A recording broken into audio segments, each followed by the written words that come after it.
today, you need every competitive advantage you can get. The hidden costs, they're not just in dollars, but an opportunity. It doesn't always mean get a new ERP system. Sometimes that is the right answer. Sometimes it is modernizing and integrating and making music with what you have. ERP, modern ERP, what do you do when ERP is at the breaking point? What does that modernization roadmap look like for institutions? You don't need to have an expensive strategy project to tell you that your ERP is not tracking. You don't need that. You already know that. What you might need support is to put that in a case for change format. And by the way, it doesn't always mean get a new ERP system. It doesn't at all mean that. Sometimes that is the right answer. Sometimes it is modernizing and integrating and making music with what you have. It's not as it used to be. It is a complex initiative. It touches every part of the institution. These have become much more prescriptive. In our model, we would start with your board, your institutional leadership to develop a strategy and go through the art of the possible and then determine, get alignment. And this is not easy. Everybody will have a different perspective of what they should get out of the system, but we need a common view of that. And so we work on that right up front so that there's no ambiguity later on.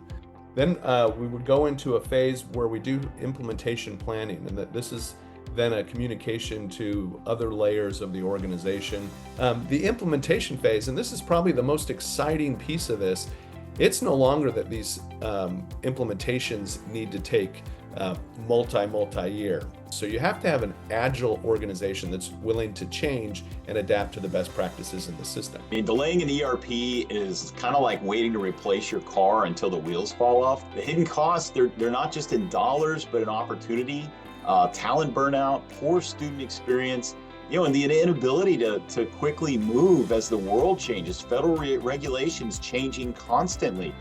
So having a system that's updated and up to speed with federal regs, it's so important. We'll consider ERP an expensive record-keeping system and not providing much of an ROI, sort of consider it a necessary evil, rather than it creating a competitive advantage. I think some of the challenges you see in implementations is when the responsibility and accountability for the ERP selection and implementation are delegated too far down.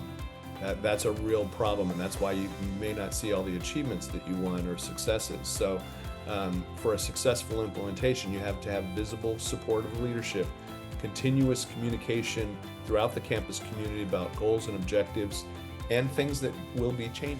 Active leadership is really important. Shared vision is very important, and those things need to be structural. That's the kind of thing CORE would help do.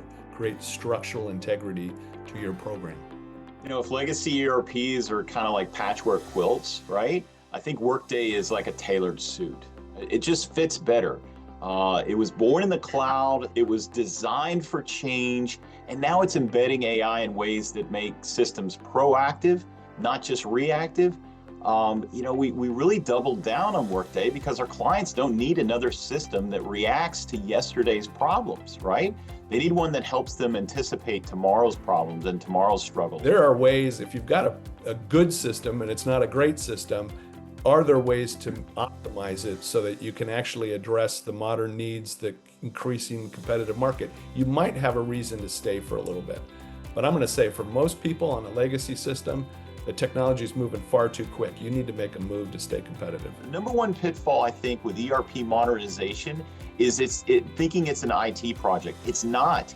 It's an institutional change initiative. The first step is to establish the case for change. And that's your strategy project. And go into it with an open mind. The case for change, again, doesn't say, oh, swap your ERP, get the legacy system out, get a new system in. The case for change says, let's assign relevance to the gaps collectively, and let's assign the correlation of that to what the institution is going to have to go through for the next 5 years. Data gives you relevance. That's your case for change. And then you put your current context in that and find the answer.